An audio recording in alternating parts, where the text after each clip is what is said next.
जब से बजट पेश हुआ और वित्त मंत्री ने इनकम टैक्स में बड़े बदलाव का ऐलान किया है, लगातार कई सारे सवाल आ रहे हैं, चाहे ट्विटर के जरिए हो, इंस्टा के जरिए हो, फेसबुक के जरिए हो, लोग एसएमएस कर रहे हैं, व्हाट्सएप कर रहे हैं। लोगों के बीच में खुशी भी है, कौतूहल भी है और कई बार उलझन भी है। तो आज ये टैक्स गुरु का खास एपिसोड बिल्कुल उन्हीं सारे सवालों से जुड़ा हुआ है जो बजट में ऐलान किए गए थे। और इस एपिसोड की सबसे बड़ी खासियत यह है कि इसमें लोगों के सिर्फ सवाल लिए जाएंगे और सिर्फ उनके जवाब दिए जाएंगे। और दूसरी सबसे बड़ी खासियत यह है कि हमारे टैक्स गुरु के सबसे जाने माने टैक्स एक्सपर्ट मुकेश पटेल साहब, जो आमतौर पे अहमदाबाद से जुड़ते हैं, इस वक्त हमारे साथ खुद नोएडा स्टूडियो में पहुंच चुके हैं। सर, आपका स्वागत है हमारे शो में और इस मौके पर आप हमारे यहाँ आए और समय निकाला, इसके लिए आपको बहुत बहुत धन्यवाद। और इस बार मुकेश पटेल साहब से हम लोग बहुत सारी चर्चा करेंगे जो बिल्कुल बजट की बारीकियों पर ध्यान रखते हैं। तो बगैर सवाए गवाए लोगों के साथ चलते हैं, जो कई सारे फ़ोन कॉल्स आ रहे हैं हमारे साथ और ढेर सारे कॉलर भी हमारे साथ जुड़ रहे हैं। इनमें से अविनाश जोशी मुंबई से, प्रभात चौबे दिल्ली से, विक्रम कुमार गाजीपुर से सबसे पहले जुड़ चुके हैं। इन तीनों से बातचीत करते हैं, फिर बाकी कॉलर्स जैसे जैसे आएंगे हम लोग उनके सवाल लेते जाएंगे। अविनाश जोशी जी, क्या सवाल है आपके पास?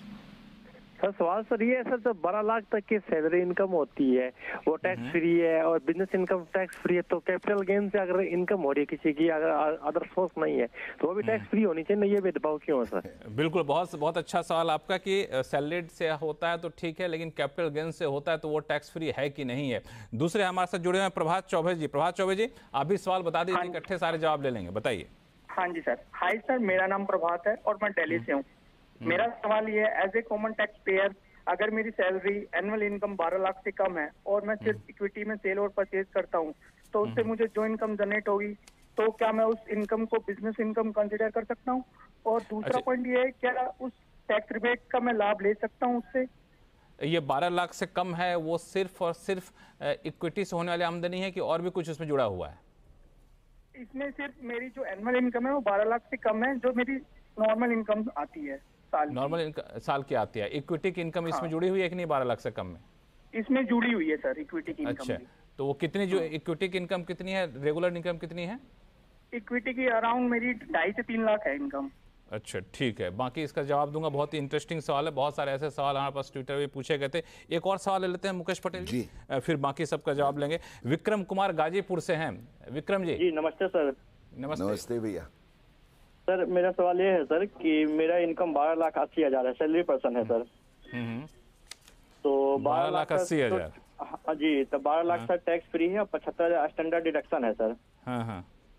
तो मान लीजिए सर, मेरा अभी डीए अगर बढ़ती है तो 12,80 से ऊपर अगर चल जाती है, 13 लाख के आसपास पहुंच जाती है सर। तो सर कितना टैक्स हमारे ऊपर बनेगा सर, बर्डन? वाह, बहुत ही दिलचस्प सवाल आप तीनों लोगों का। अविनाश जी, प्रभात जी, विक्रम जी, आप सभी लोग फोन लाइन पर जुड़े रहिए। आप सभी सवालों का एक एक करके जवाब मुकेश पटेल जी। मुकेश पटेल जी, अविनाश जी पूछ रहे हैं कि आमदनी तो हो रही है लेकिन कैपिटल गेन से भी आमदनी हो रही है, उसको इसमें जोड़ा जा रहा है कि नहीं? अब लक्ष्मण जी, मैं ये कहूँगा कि CNBC आवाज़ से आवाज़ उठाने के लिए मैं खास तौर से अहमदाबाद से दिल्ली आया। क्या बात, क्योंकि मैं ये मानता हूँ कि with all due respect to the honourable finance minister, वित्त मंत्री जी की ये जो रीजनिंग है कि भाई कैपिटल गेन्स जो है उसको एक स्पेशल रेट का आप इनकम मानते हुए उस पर स्पेशल रेट का टैक्स है, इसलिए इस पर रिबेट नहीं मिलना चाहिए। मेरे विचार से ये लॉजिकल और इक्विटस भी नहीं है, न्याय और पहले दोनों के विरुद्ध। लेकिन सबसे पहले ये बताइए कि कैपिटल गेन्स पे मिलेगा कि नहीं मिलेगा? उनका देखिए, मेरा इंटरप्रिटेशन लक्ष्मण जी ये है कि मिलना चाहिए, क्योंकि आपको ये ध्यान है, ये विवादित बात है, बॉम्बे हाईकोर्ट तक ये पहुंच गई थी, हमने इसके बारे में चर्चा भी की थी। हालांकि इस बजट में कोई भी सुधार नहीं है, कोई भी क्लैरिफिकेशन इन द सेक्शंस नहीं है, केवल वित्त मंत्री की स्पीच में और मेमोरेंडम में उन्होंने ये कहा कि हम कैपिटल गेन पर नहीं देंगे। तो इसके कारण एक पेंडोराज बॉक्स खड़ा होगा। मैं ये मानता हूँ कि इस पर क्लैरिफाई करना बहुत ज़रूरी है और न्याय और समन्याय के पॉइंट ऑफ व्यू से ये देना चाहिए। जैसे कि इन्होंने कहा, मैं आपको एक छोटा सा एग्जाम्पल देके समझाता हूँ और आप कहेंगे ऐसा क्यों। मैं कहता हूँ इसके 3 कंडीशंस हैं रिबेट के लिए। एक कि आप इंडिविजुअल होने चाहिए, ये HUF को नहीं मिलता है, हम जानते हैं। दूसरा, आप रेजिडेंट होने चाहिए, NRI को नहीं मिलता है। तीसरा, आपकी 12 लाख से कम इनकम होनी चाहिए और ज्यादा से ज्यादा रिबेट कितना देंगे? 60,000। अब समझिए, एक हमारे जैसे टैक्स पेयर के 12 लाख की इनकम है, 8 लाख उसका सैलरी इंटरेस्ट डिविडेंड है, 4 लाख का उसका शॉर्ट टर्म कैपिटल गेन्स है इक्विटी का, तो क्या टैक्स बनेगा? 8 लाख पर पहले 4 लाख जीरो और बाकी के 4 लाख पर 5% के हिसाब से 20,000 बनेंगे।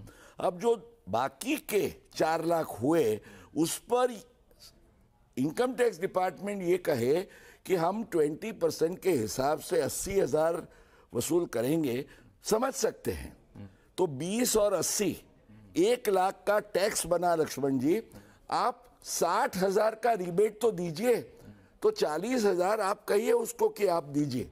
लेकिन डिपार्टमेंट का जो इंटरप्रिटेशन है बजट के डॉक्यूमेंट्स में, उसमें ये कह रहे हैं हम केवल 20,000 देंगे और आप 80,000 दीजिए। I think this is wrong. नहीं, जो मैं ये आपकी बात को मैं समझ गया, जो आप कह रहे हैं वो एक आपका गुजारिश है, आपका इंटरप्रिटेशन, आपका फीडबैक है।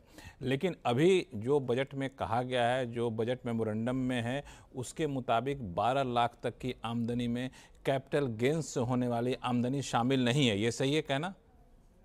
उसमें कैपिटल गेन की इनकम अगर शामिल है तो उस पर रिबेट नहीं दिया जाएगा। वही मैं कह रहा हूँ कि उस पर रिबेट नहीं दिया जाएगा, उस पर शामिल नहीं होगा। तब तक प्रभात चौबे जी के पास चल। प्रभात चौबे जी ने पूछा कि ये 12 लाख तक जो आमदनी है, इस पे इनको 25% तक जो इक्विटी से भी आमदनी हो रही है 2.5 लाख तक का, तो वो उनका क्या कंडीशन हो?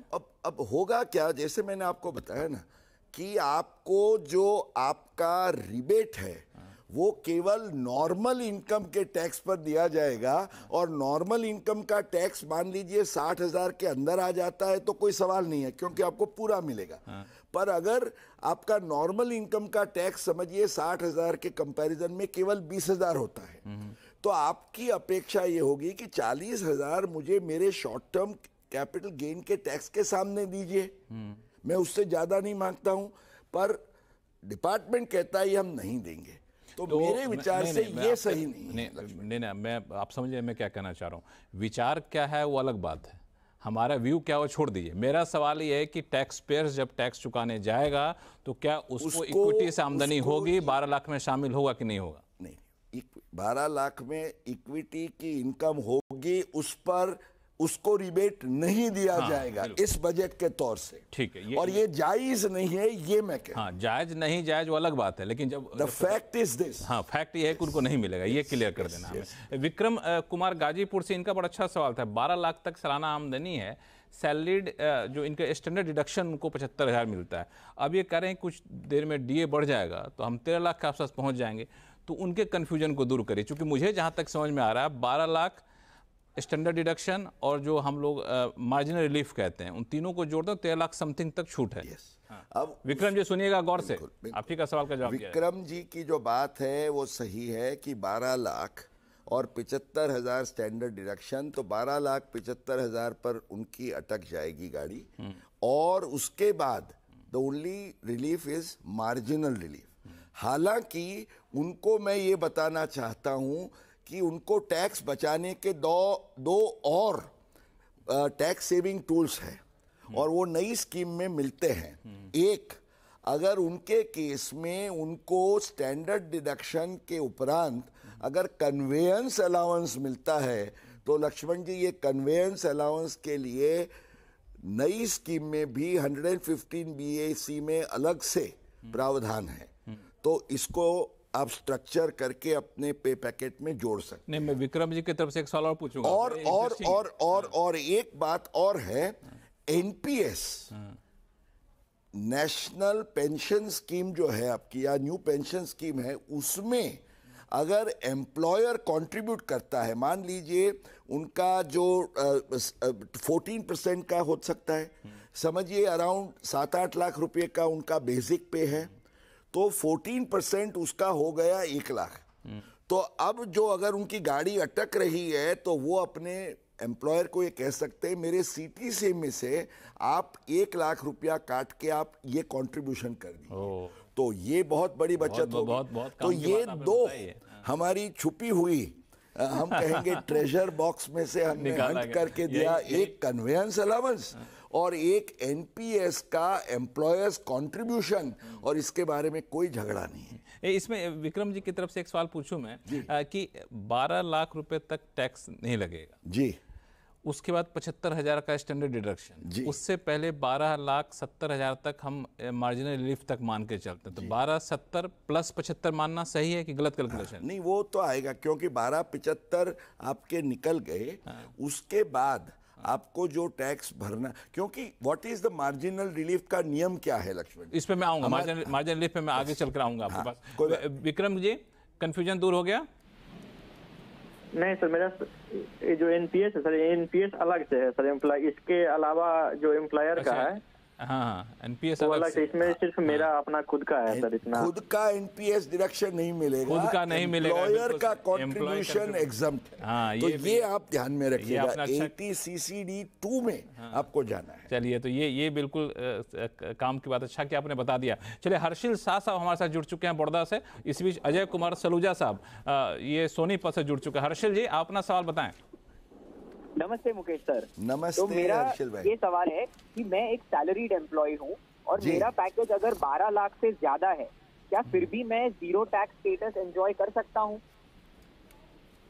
लक्ष्मण जी, यही बात जो विक्रम जी की थी उस पर आ गए। ये बहुत शार्प क्रिस्प क्वेश्चन आ गया। अब मैं ये कहूँगा कि 12 लाख का उनका सैलरी, 75,000 आप स्टैंडर्ड डिडक्शन का जोड़ दीजिए। मान लीजिए कि उनको conveyance allowance for purposes of duty उनको दिया जाता है, उसमें कोई मॉनिटरी लिमिट नहीं है, it all depends on the facts of the case. समझिए महीने 5,000 दिया जाता है तो 60,000 वो बन गए, और एनपीएस का जो कंट्रीब्यूशन उनके बेसिक का 14% जो एम्प्लॉयर का है। और हमें ये ख्याल में रखना है हर्षिल कि employer can contribute both to your EPF, माना एम्प्लॉयज पेंशन फंड का जो है वो भी कंट्रीब्यूट कर सकता है, और आपके एनपीएस में नेशनल पेंशन स्कीम में भी कर सकता है। तो आपका सीटीसी आप अब कैसे स्ट्रक्चर करते हैं, अब ये सीटीसी का जादू जो है ना लक्ष्मण जी चलेगा। आप कितने स्मार्ट है, कितने होशियार है, और आपका एम्प्लॉयर भी कितना आपको कोऑपरेट और अंडरस्टैंड करता है, तो ऐसे स्ट्रक्चर करते हुए आप 14-15 लाख तक भी मेरे विचार से 0 टैक्स का स्टेटस सैलरीड एम्प्लॉय अब एंजॉय कर सके। हर्षिल जी, कोई confusion? Thank you so much, ये मेरा सवाल का जवाब एकदम ठीक से मेरे को मिल चुका है। Thank you. अजय नाम हर्षिल है ना, हर्ष अनुभव कर रहे हैं। हर्ष अनुभव कर रहे होंगे आप। चलिए, तो अजय कुमार सलूजा जी हमारे साथ सोनीपत से, और कमल शर्मा जी राजस्थान से, दोनों जुड़ गए। दोनों से सवाल ले लेते हैं पहले। अजय जी बताएं, क्या सवाल आपके पास? हाँ सर, मैं बैंक से रिटायर्ड हूँ और मेरी पेंशन एनुअल लगभग 6.5 लाख है, 6,60,000 रुपए, और 1,10,000 मुझे सीनियर सिटीजन सेविंग स्कीम का इंटरेस्ट मिलता है साल का। और थोड़ा सा मेरे को म्यूचुअल फंड से और शेयर से 3-4 लाख रुपए कैपिटल गेन हो रहा है, तो मेरा इनकम टैक्स कितना बनेगा? ऐसा करते हैं, इनका जवाब दे ही दीजिए, फिर मैं जाऊंगा कमल जी। एक करके देंगे तो अच्छा रहेगा। अब ऐसा है, ये पूरा जो उनका सब इनकम्स है लक्ष्मण जी, ये 12 लाख के अंदर बनता है जी। तो 12 लाख के अंदर बनता है, इसलिए he is eligible to rebate under 87A। लेकिन होगा क्या कि उनका जो नॉर्मल इनकम है, अब उनके केस में अपनी नॉर्मल इनकम का टोटल कितना बनता है वो मैंने किया नहीं है, बट मान लीजिए वो 10 लाख होता है, तो वो 10 लाख की इनकम पर उनको जो भी टैक्स बनता है, माना 4 लाख एग्जाम, 4 लाख पर 5% के हिसाब से 20, और बाकी के 2 लाख पर 10% के हिसाब से अनदर 20, तो 40,000 का उनको रिबेट मिलेगा। बाकी का जो 20,000 का रिबेट है वो छूट जाएगा, क्योंकि वो कैपिटल गेन की इनकम है, उसके सामने उनको रिबेट नहीं मिलेगा, उस पर उनको टैक्स भरना है। अजय जी? जी सर। कंफ्यूजन दूर? Thank you sir, thank you. चलिए, कमल शर्मा जी राजस्थान से जुड़ चुके हैं, इनका सवाल लेता है। कमल जी, आपको इंतजार कराया मैं काफी देर तक, बताएं। सर मेरी कोई शॉप से सर इनकम है सर 2 लाख रुपए जी। और शॉर्ट टर्म कैपिटल गेन है मेरा 80,000 रुपये जी और लॉन्ग टर्म कैपिटल गेन है मेरा 40,000 रुपये जी और डिविडेंड मेरा 5,000 के आसपास आता है। तो जी। इस पर कोई टैक्स बनता है जो लॉन्ग टर्म या शॉर्ट टर्म पे है? लॉन्ग टर्म शॉर्ट टर्म पर तो आपका टैक्स बनेगा ही बनेगा। इसका 12 लाख से कोई लेना नहीं है। इसके सिवा कोई सी लक्ष्मण जी यही बात आती है, 12 लाख के अंदर है फिर भी आपको रिबेट 60,000 से ज्यादा टैक्स पेयर नहीं मांगता है, पर 60,000 तो दीजिए उसको पूरा। अगर 60,000 में से उसको रिबेट कम पड़ता है तो उसको कैपिटल गेन की इनकम पर जो टैक्स बनता है उसके सामने दिए जाना चाहिए। ये मैं कहता हूं टैक्स गुरु की आवाज है। ये बिल्कुल। कमल जी कोई कंफ्यूजन? नहीं सर, धन्यवाद। चलिए, तो अब हमारे पास अगले कॉलर जो जुड़ रहे हैं उनमें से अहमदाबाद से, आपके शहर से आप तो आ गए यहाँ, लेकिन आपके कॉलर यहाँ तक पीछा नहीं छोड़ रहे। हिमानी बारोट जी, अंशुल सिंघल जी दिल्ली से और रक्षिता कोठारी चित्तौड़गढ़ से। एक एक करके सवाल लेते हैं। हिमानी हमारे साथ शुभम चावला भी जुड़ रहे हैं। सबसे पहले शुभम चावला जी के पास चलो। शुभम जी, क्या सवाल आपके पास? हाय सर, मेरा नाम शुभम चावला है, मैं जयपुर राजस्थान से हूँ। सर मेरा सवाल ये है कि रेंट के ऊपर जो टीडीएस की थ्रेशोल्ड लिमिट बढ़ाई गई है और जो न्यू लिमिट है 1/4/2025 से लागू होगी, तो इसके बारे में हमें क्या ध्यान रखना चाहिए? बिल्कुल, आई थिंक टीडीएस पर ये बहुत रोचक सवाल है लक्ष्मण जी। अब तक 12 लाख में लोग फंसे हुए थे। 12 लाख के बाहर ही नहीं कर रहे थे। अब 12 के बाहर निकलते हैं तो टीडीएस की बात करें, मेरे ख्याल से टीडीएस के जो रैशनलाइजेशंस हुए इसमें सबसे महत्वपूर्ण जो है और सबसे लार्ज हार्टेड हम जिसको कहेंगे वो ये रेंट का है। क्योंकि उसमें ये कहा गया है लक्ष्मण जी कि रेंट पर अभी तक 2,40,000 सालाना, मतलब फाइनेंशियल ईयर में पूरा महीना के हिसाब से 20,000 रुपये से ज़्यादा आपको रेंट मिलता है तो आपको टीडीएस काटने का था। अब ये 2,40 के सामने मैं इतना इनको क्लैरिफाई करूंगा शुभम जी को कि अब एक्चुअली सालाना 6 लाख है, पर उसको उन्होंने 6 लाख नहीं कहा है, उन्होंने कहा है पर मंथ 50,000। तो ये ख्याल में रखिएगा, ये इसलिए इंपॉर्टेंट है क्योंकि ये 2,40 में क्या होता था, मान लीजिए लक्ष्मण जी किसी ने ये जनवरी में दिया प्रॉपर्टी रेंट पर और 60,000 रुपये का रेंट है, 20,000 से 3 गुना है और 3 महीने का रेंट बनता है 1,80,000, तो वो कहेगा कि सालाना 2,40 के अंदर है इसलिए मुझे कोई टीडीएस नहीं करना है। अब क्या होगा, 1 महीने का 50,000 से ज्यादा हुआ तो वो महीने में आपको काट लेना है।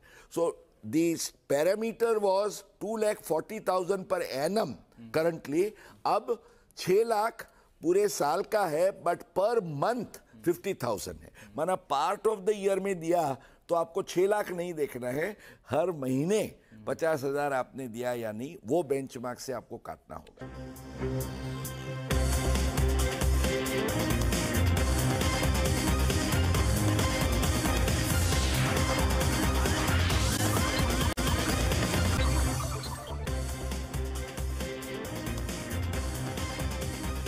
ब्रेक के बाद एक बार फिर से आपका स्वागत है। आप देख रहे हैं स्पेशल एपिसोड टैक्स गुरु का, जहां हम बजट से जुड़े हुए हर उलझन को दूर करने की कोशिश कर रहे हैं। और इस वक्त हमारे साथ बने हुए जाने माने टैक्स एक्सपर्ट मुकेश पटेल साहब, जो कि मुकेश जी आमतौर पर अहमदाबाद से जुड़ते हैं, इस वक्त हमारे साथ स्टूडियो में खुद आए हुए हैं।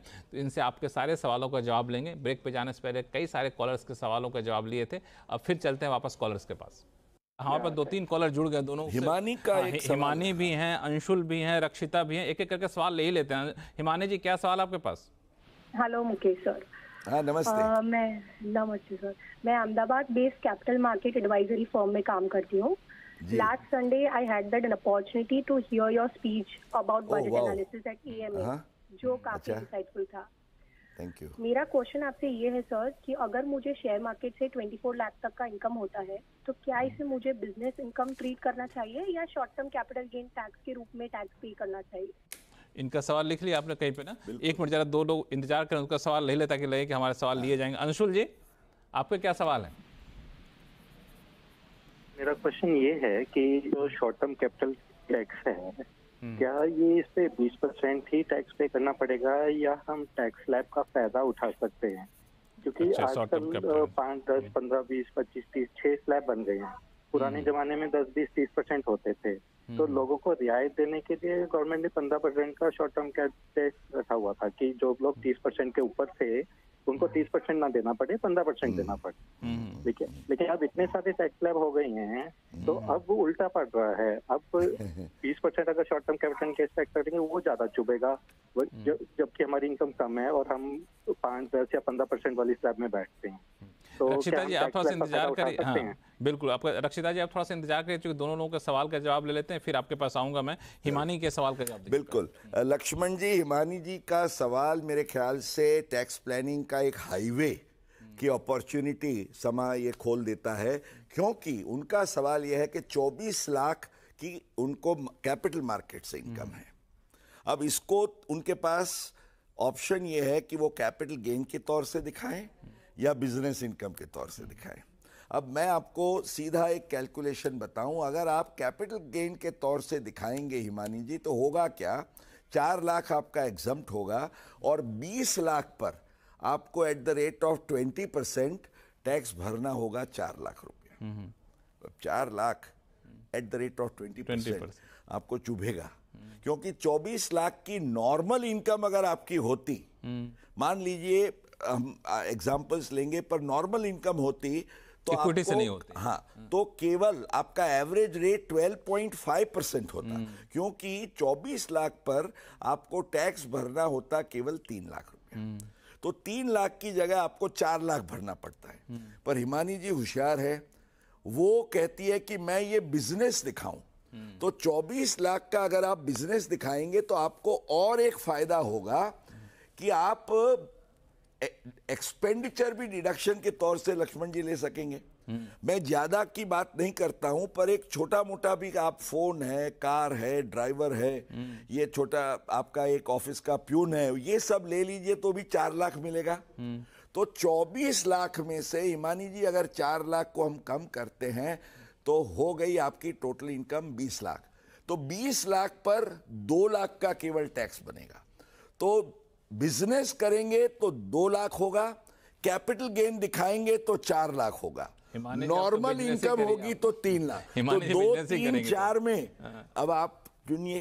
तो कौन चाहेगा 2, 3, 4 में 2 ही चुनेंगे। तो हिमानी जी कोई कंफ्यूजन तो नहीं है? नहीं सर, थैंक यू। चलिए, सो हिमानी आप अपने क्लाइंट्स को एडवाइस कर सकती हैं कि अब बिजनेस करना आसान है। और इस पर हमें अंशुल जी के सवाल पे आ जाएंगे। हाँ, अंशुल जी का। अंशुल जी की जो शिकायत है, उसमें शिकायत समाई हुए उनके प्रश्न में अंशुल जी ये कहते हैं कि ये टैक्स के स्लैब्स का रैशनलाइजेशन किया, लेकिन कैपिटल गेन के जो टैक्स के रेट्स हैं उसका रैशनलाइजेशन नहीं हुआ। इसलिए होता क्या है लक्ष्मण जी, पहले this capital gain was perceived to be a concessional tax। अब लोअर स्लैब्स में तो एक्चुअली कैपिटल गेन का जो एवरेज रेट है is working out much higher than your normal tax slab. तो अब उन्हीं के केस में लेते हैं, उनका सवाल यह है कि क्या ये मैं कर सकता हूं? The answer is unfortunately no. जो कानून है उसके आधार से आप नहीं कर सकते, 20% मांग जरूर कर सकते हैं। हाँ।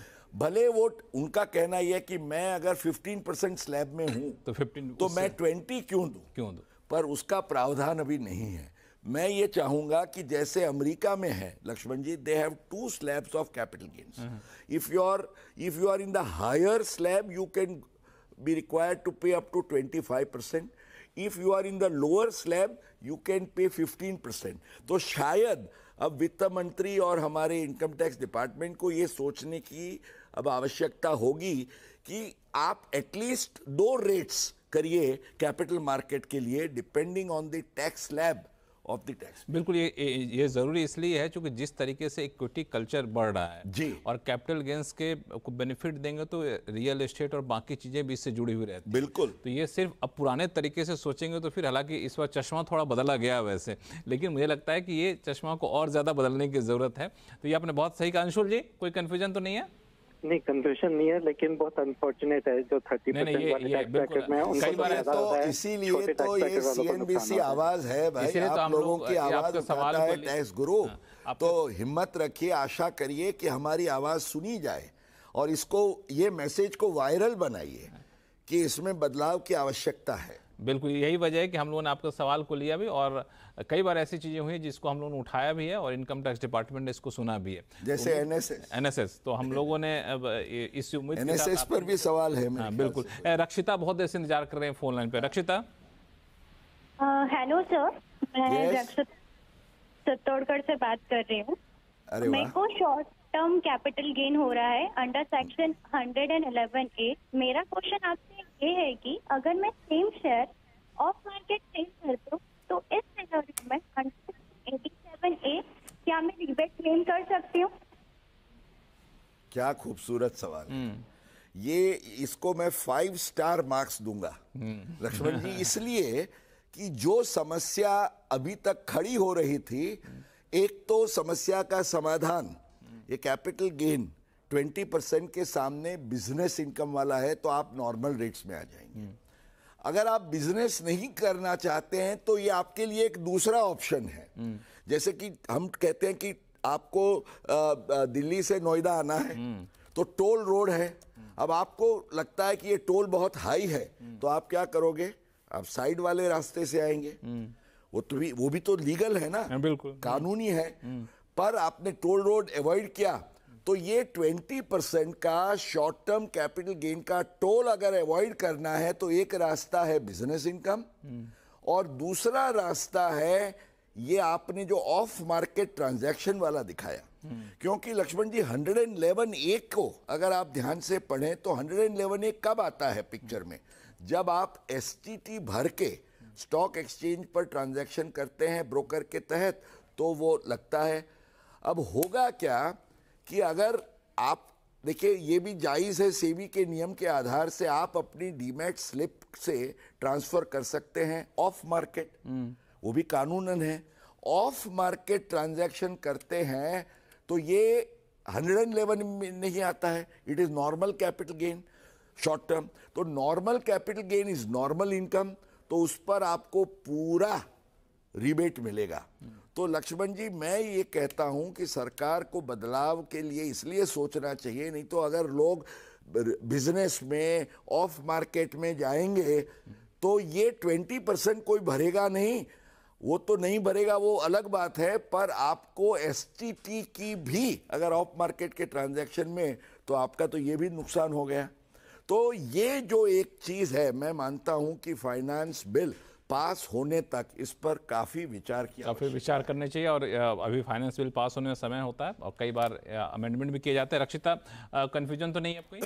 नहीं सर, क्लियर है मेरे को। थैंक यू रक्षिता for raising this very useful question. Thank you. चलिए आगे कोई भी दिक्कत हो तो लिखिएगा tax@moneycontrol.com पर। और इस बीच कई सारे कॉलर हमारे पास जुड़ चुके हैं। मुकेश पटेल साहब, सत्यपाल वोरा है मुंबई से, सौरभ दास हैं कोलकाता से, पीयूष शाह हैं मुंबई से। तो ऐसा करते हैं सबसे पहले सौरभ दास जी के पास आते हैं। कोलकाता की तरफ से सवाल बहुत कम आए आज, तो सौरभ दास जी। हाँ सर, सौरभ बताएं। हेलो सर, मैं सौरभ बात कर रहा हूँ कोलकाता से। जी सर, मेरे एंड मेरे फैमिली का ज्यादातर इन्वेस्टमेंट पोस्ट एंड FD में है जी। इस पर्टिकुलर बजट में NSS को लेके जो टैक्स बेनिफिट की बात किया गया है, जब मैं विड्रॉल करूंगा उसमें TDS को लेके क्या प्रावधान है? एंड सर मेरा दूसरा सवाल ये रहेगा कि मेरे कुछ इन्वेस्टमेंट HUF अकाउंट पे भी है, जब वो विड्रॉल करूंगा उसमें भी क्या टैक्स ट्रीटमेंट आएगा? बिल्कुल, बाकी लोगों से मैं सवाल लूंगा इससे पर इनका जवाब। मेरे ख्याल से NSS और NSS का ये सवाल इसलिए बनता भी है लक्ष्मण जी, ये जो FM ने रिलीफ दी, हालांकि उनके पास बहुत रिप्रेजेंटेशन गए, पर ये रिप्रेजेंटेशन को ट्रिगर किसने किया? तो आपने और मैंने। विथ ऑल मॉडेस्टी, आपको याद होगा हमने टैक्स गुरु में बड़ी आवाज उठाई थी कि ये बिल्कुल अनफॉर्चुनेट है। और मुझे खुशी है कि FM ने ये बात सुनकर ये नेशनल सेविंग स्कीम में जो अगस्त 24 में ये जो सर्कुलर आया, उसके बाद जितने भी विड्रॉल्स हैं उस पर टैक्स नहीं लगे, इसके लिए इन्होंने पूरा एग्जम्पशन अनाउंस सेक्शन 80 CCA में कर दिया है। तो ये बहुत बड़ा फायदा होगा। अब इसमें सौरभ जी के 2 सवाल हैं। पहले तो HUF वाली बात ले लें तो सौरभ ये ख्याल रखिएगा, ये एग्जम्पशन केवल इंडिविजुअल को दिया गया है, HUF को नहीं। और इंडिविजुअल को देने का लॉजिक ये है क्योंकि अगर आप लंबे समय तक रखते और आपके लीगल एयर को जाता तो उस पर टैक्स नहीं था। एचयूएफ में लीगल एयर नहीं होता है, इसलिए एचयूएफ को टैक्स किया है, हमें कोई शिकायत करने की आवश्यकता नहीं है। पर इंडिविजुअल में जो फ़ायदा मिलेगा वो सराहनीय है। और दूसरा, मेरे ख्याल से एक्चुअली लक्ष्मण जी इनकी बात सही है, ये फाइनेंस बिल के संशोधन में इसको ऐड करना चाहिए, क्योंकि एक 194 सेक्शन है, भी टैक्स कटेगा। अब देखिए, एग्जम्पशन देते हैं तो टैक्स क्यों कटना चाहिए, इसलिए मैंने कहा कि ये हम कह सकते हैं ना कि वित्त मंत्री को संशोधन के समय आप प्रोविजन कर दीजिए, लेकिन एग्जम्पशन रहेगा, टीडीएस कटा तो रिफंड मांग लीजिए। अभी के हिसाब से उनको टैक्स कटेगा। कटेगा। हाँ, सौरभ दास जी, कोई कंफ्यूजन तो नहीं है? नहीं सर, क्लियर है सर, थैंक यू। क्लियर। चलिए, यहाँ पास पीयूष शाह, राजशेखर श्रीवास्तव और यश रस्तोगी, तीनों लोग जुड़ चुके हैं। पीयूष जी, अपना सवाल सबसे पहले बताएं आप। हेलो। हाँ जी, मुकेश जी नमस्कार। नमस्ते। मेरा क्वेश्चन है, मेरी वाइफ सीनियर सिटीजन है, यहाँ पर उनकी इंटरेस्ट की और डिविडेंड की इनकम है, और उसके अलावा थोड़े बहुत शॉर्ट टर्म कैपिटल गेन होता है जब ट्रेड करते हैं तो।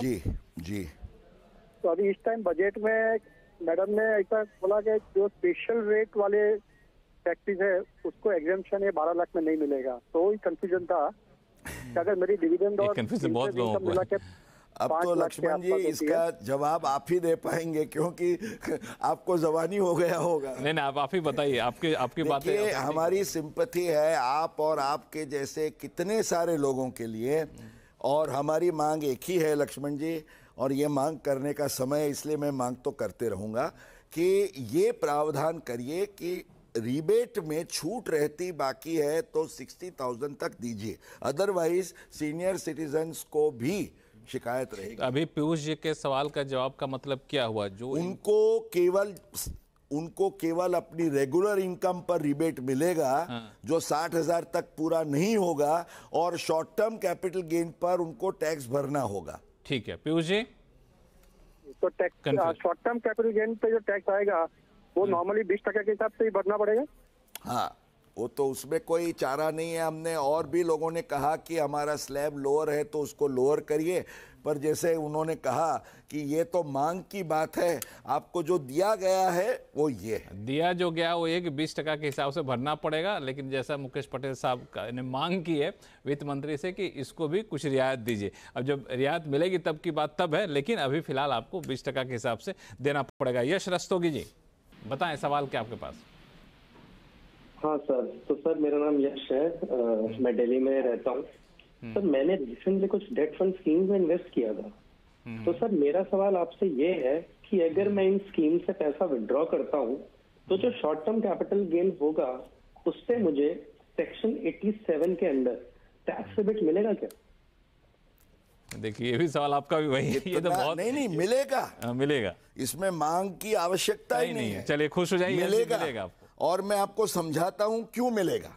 कैसे? देखिए पहले तो अपने माइंड से ये ख्याल निकाल दीजिए कि कैपिटल गेन पर रिबेट नहीं मिलेगा। कैपिटल गेन पर भी रिबेट मिल सकता है। कब?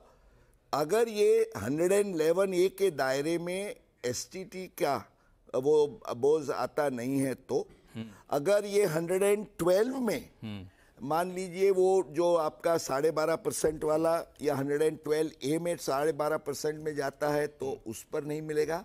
लेकिन जैसे ऑफ मार्केट ट्रांजैक्शन में कोई दिक्कत नहीं है, उसी टाइप से इसमें ये तीनों में से एक भी सेक्शन में नहीं आता है। 111A, 112, 112A, ये आता है सेक्शन 50AA, जिसमें डीम्ड शॉर्ट टर्म गेन्स है। तो ये नॉर्मल इनकम हो गई। तो लक्ष्मण जी, अगर कोई डेट म्यूचुअल फंड की किसी की 12 लाख की इनकम है, वो कैपिटल गेन्स है, पर उस पर टैक्स बनेगा जीरो। तो जो डेट फंड्स वाले हैं, एक समय पे उनको लगता था कि हम पर 30% का टैक्स चला जाएगा। हालांकि इस बजट ने उन पर बड़ी मेहरबानी की गई। उनको कोई टैक्स नहीं लगेगा 12 लाख तक, और उसके बाद भी जो है वो नॉर्मल रेट्स लगेंगे। नॉर्मल रेट से लगेंगे। यश जी, मैं उम्मीद करता हूं कि आपके सवाल का जवाब मिल गया होगा। जी सर, बिल्कुल सर, एकदम क्लियर है। Thanks a lot sir. चलिए, थैंक यू सो मच हमारे साथ जुड़ने के लिए। राजशेखर जी हमारे साथ जुड़े हुए। राजशेखर जी, आवाज आ रही है मेरी? क्या सवाल है आपके पास? Hello sir. यस।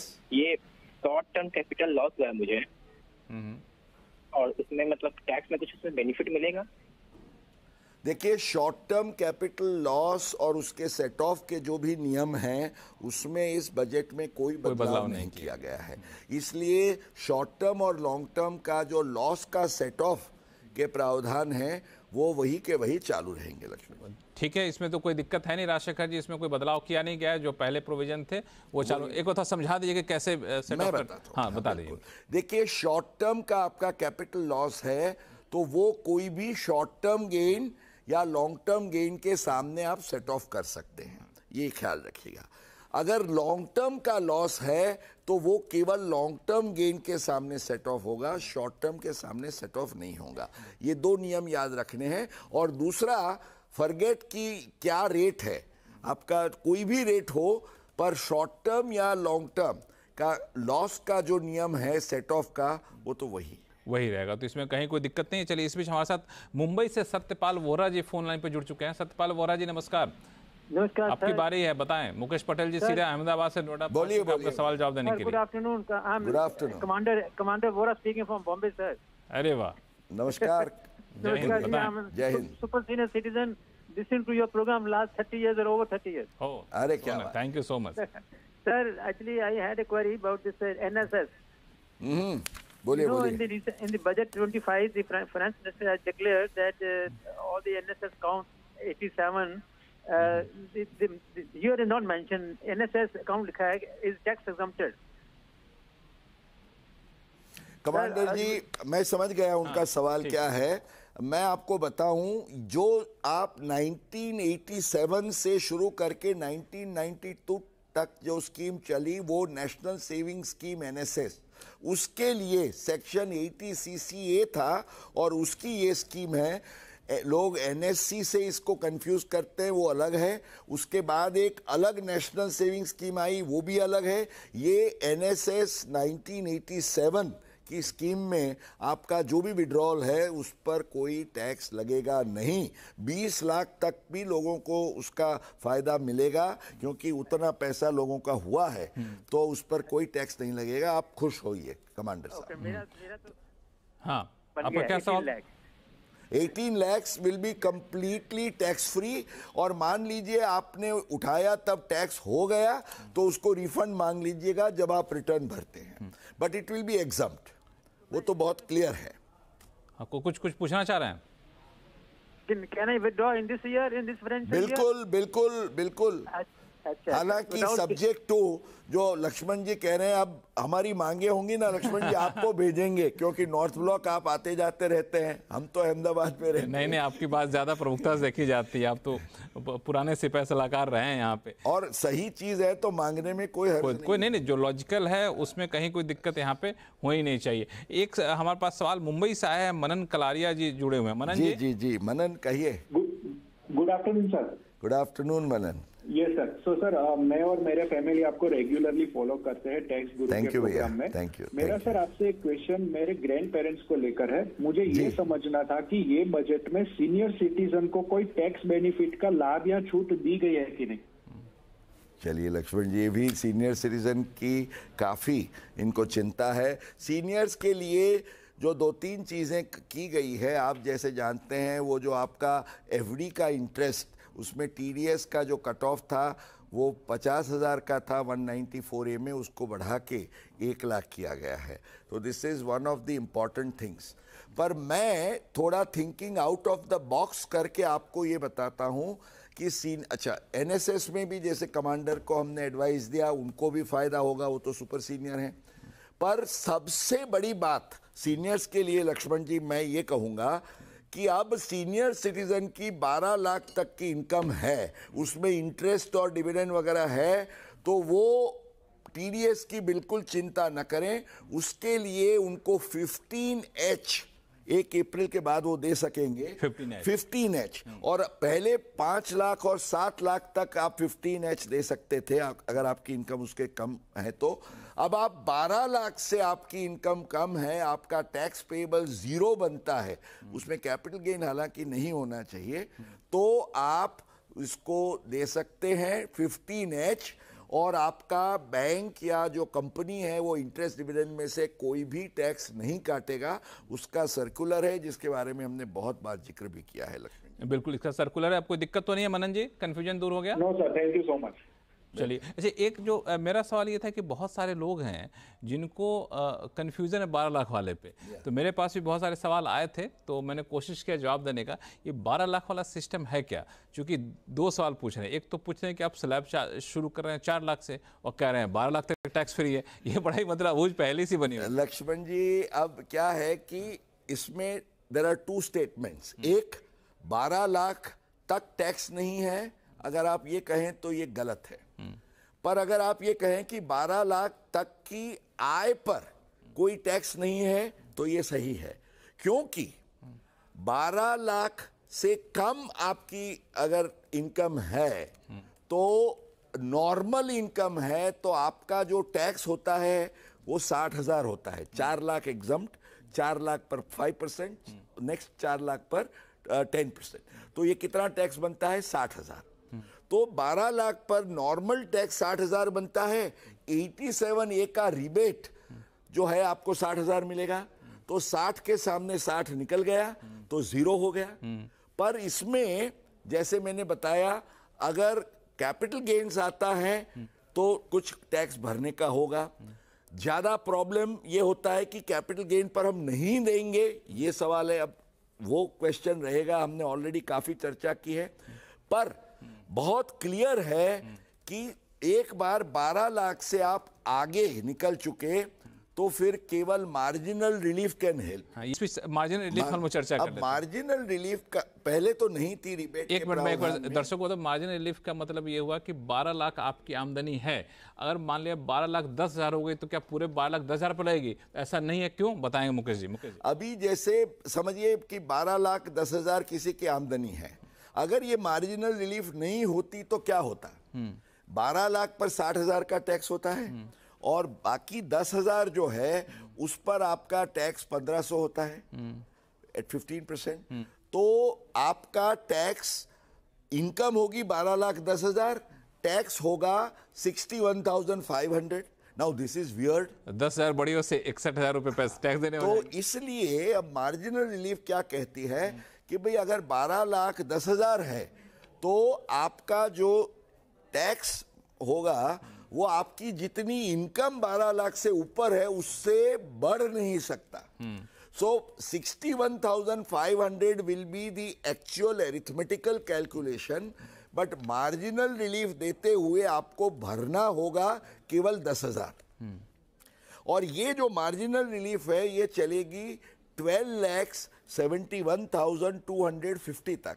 क्योंकि होगा क्या, 71,250 टैक्स बनता है 12,71,250 पर। दोनों जहां बराबर हो गया वहां पे। फिर उसके बाद मार्जिनल रिलीफ खत्म हो गई। उसके बाद आपको काम में क्या आ सकता है? अगर आप सैलरीड एम्प्लॉई हैं तो लक्ष्मण जी, आपको स्टैंडर्ड डिडक्शन, या तो जे कन्वेंस अलाउंस, या तो आपका एनपीएस। तो ये आपके ब्रह्मास्त्र हैं, छुपे हुए शस्त्र। उसका उपयोग आप करके, मैंने जैसे आपको बताया, आप 14-15 लाख तक भी जा सकते हैं। So that is what. इसमें एक और मुझे कंफ्यूजन दूर कर दिए। कई लोग पूछ रहे हैं कि ठीक है 12 लाख तक है तो हम वो मार्जिनल रिलीफ लेके 12, 70, 75 तक हम उसका फ़ायदा उठा सकते हैं, लेकिन कोई सैलरीड एम्प्लॉय है उसको स्टैंडर्ड डिडक्शन भी चाहिए। स्टैंडर्ड डिडक्शन माने 75,000 का हो रहा है तो उसको मार्जिनल रिलीफ का फ़ायदा कैसे मिलेगा? ऐसा होगा कि 12,75,000 गिनने के बाद उसकी टैक्स की कैलकुलेशन शुरू होगी ना। अच्छा। क्योंकि अब जैसे उसकी इनकम हुई 12,80,000, तो 12,75,000 उसका जो है आप 12,80,000 पर आपको टैक्स गिनना होगा। तो 12,80,000 पर जो आपका टैक्स आएगा वो काफ़ी आएगा, क्योंकि 12 लाख पर 60,000 होगा और 80,000 पर और 12,000 हो जाएगा, तो 72,000। तो 72,000 आपको टैक्स भरना होगा 12,80,000। 12 लाख तक की इनकम पर नॉर्मल इनकम है तो 60,000 का आपको बनता था, रिबेट बनता था, जीरो टैक्स होता है। अब जब आप 12 लाख क्रॉस करते हैं तो 12,71,250 तक आपको marginal relief will protect you to the extent कि आपका टैक्स है वो आय से बढ़ेगा नहीं, पर इसके बाद जो भी है वो आपको टैक्स भरना है। और इसमें आपको ध्यान ये रखना है, हालांकि अब टैक्स के रेट्स, क्योंकि 24 लाख पर अब आपका टैक्स बनता है केवल 3 lakh, average rate is only 12.5%। तो आप ये देखिए कि इन टोटलिटी आपको क्या फायदा है। अच्छा, 2 चीजें और याद रखनी है लक्ष्मण जी, कि ये जो 12 लाख वाली पूरी बात है वो केवल इंडिविजुअल होना चाहिए, रेजिडेंट होना चाहिए और नॉर्मल इनकम के संदर्भ में ये 3 चीजें, they are the important things. अगर कोई एनआरआई है, इंडिविजुअल है पर एनआरआई है, नॉन रेजिडेंट है, उसको ये 12 लाख वाला नियम नहीं लागू होगा। अगर वो एचयूएफ, एओपी या बीओआई है उसके लिए भी ये लागू नहीं होगा। उनको सब ये जो स्लैब्स है 4, 8, किसी, मैं हमारे दर्शकों को, मैं जब स्कूल में पढ़ता था, आपके लिए भी होगा ये 4, 8, 16, ये 4 का टेबल याद रखिए। ऑन फर्स्ट 4 lakhs 0, 4 2 8, 5%, 8, 4 3 12, उस पर ये, तो ये 4 के टेबल में जो बढ़ता जाता है अप टू 24 आपका 30% आएगा और टैक्स का रेट होगा 5, 10, 15, 20, 25, 30। तो ये 4 और 5 का टेबल आपको ज़बानी याद होगा, चीजें आसान है। आप एक सवाल ये एनआरआई से चूंकि आपने बात की तो एक सवाल मेरे पास आ गया सुनील भयानी जी का, मुंबई से। प्लीज। हाँ, ये दरअसल इनका बेटा एनआरआई है और उनकी ईएलएसएस यूनिट्स जो है 25-26 में पूरी होगी और इस पर 6 लाख का एलटीसीजी की संभावना, ऐसा इनका अपना कैलकुलेशन किया हुआ है। तो नॉन रेजिडेंट होने के कारण वो सेक्शन 87A के तहत टैक्स छूट का लाभ उठा सकते हैं क्या? 87A का तो छूट का लाभ मिलेगा ही नहीं, पर इसके सिवा अब एनआरआई से मेरे ख्याल से बहुत जास्ती है। आप कहेंगे मांग मत करिए, पर मैं कहूंगा मांग करनी चाहिए। एक तो जास्ती हो गई कि यूएस लोगों को भेज दिया गया। नहीं, इसलिए कि उनको तो ये 4 लाख की भी छूट नहीं है, उनको रेगुलर जो टैक्स का स्लैब है उसकी भी छूट नहीं मिलेगी। तो भयानी जी के लड़के को 6 लाख का लॉन्ग टर्म गेन है तो 12.5% के हिसाब से सीधा उनको भरना पड़ेगा टैक्स अगेंस्ट 6,75,000 रुपीज। अब ये तो बड़ी जास्ती हुई। एनआरआई कहेंगे, अब भयानी जी मुझे अगर पूछेंगे कि मुकेश भाई इसका रास्ता क्या है, तो मैं ये कहूँगा आप ऐसा करिए, आपके सन के डीमैट से ऑफ मार्केट में आप ले लीजिए ये शेयर। तो ऑफ मार्केट हुआ तो ये 6 लाख में से 4 लाख का एग्जम्पशन और 2 लाख पर उसको केवल टैक्स 5% के हिसाब से भरना होगा। तो 75,000 की जगह वो केवल 10,000 का टैक्स भरेंगे और फिर भयानी जी खुद उसको मार्केट में बेच के रेगुलर वो जो उसका है उसमें कोई गेन रहेगा नहीं। जी तो आपके लिए बड़ा सही लक्ष्मण जी ये जो है ना, ये बजट मेरे ख्याल से जैसे हम क्रॉसवर्ड पजल होता है ना, इसमें बहुत सारी बढ़िया बातें हैं। और मैं एक शेर प्रस्तुत करना चाहूंगा एंड में, कि भले ये छोटी मोटी चीजें चुभने वाली हो, लेकिन मैं तो पिछले 49 सालों से 49 इयर्स से मैं बजट की एनालिसिस करता हूं, ऐसा अद्भुत मिरेक्युलस टैक्स सेविंग बजट मैंने देखा नहीं है। और मैं ये कहूंगा निर्मला जी, और ये मोदी जी तक जाना चाहिए क्योंकि ये मोदी है तो मुमकिन है वाली बात है, कि शायर ने बड़ी खूबी से कहा है, माना कि हर जमीन को गुलजार न कर सके, माना कि हर जमीन को, बहुत सारी चीजें करनी बाकी है, माना कि हर जमीन को गुलजार न कर सके, कांटे तो कुछ कम कर गए गुजरे जिधर से हम। क्या बात है, तो ये बजट में बहुत सारी रियायतें दी गई है और उसका फायदा लेते हुए अगर हम कॉम्प्लायंस करेंगे तो और भी छूट मिलती रहेगी।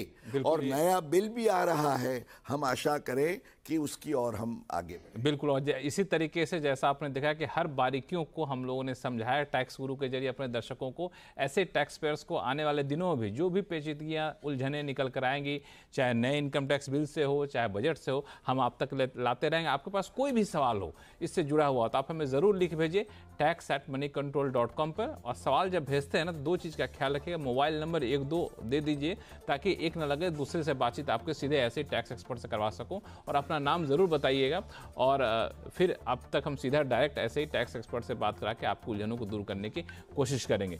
तो ईमेल याद रखिए tax@moneycontrol.com। और टैक्स गुरु में फिलहाल इतना ही। देखते रहिए CNBC आवाज़। मुकेश पटेल जी, आप हमारे स्टूडियो आए, इसके लिए बहुत बहुत धन्यवाद, बहुत अच्छा लगा। आमतौर पर हम लोग अहमदाबाद से जुड़ते थे, साक्षात यहाँ बैठे और बहुत स्पेशल मौका था, बड़ी खुशी और दिलचस्प चर्चा भी हुई। आपका धन्यवाद बहुत बहुत। और टैक्स गुरु में फिलहाल इतना ही। देखते रहिए CNBC आवाज़। नमस्कार।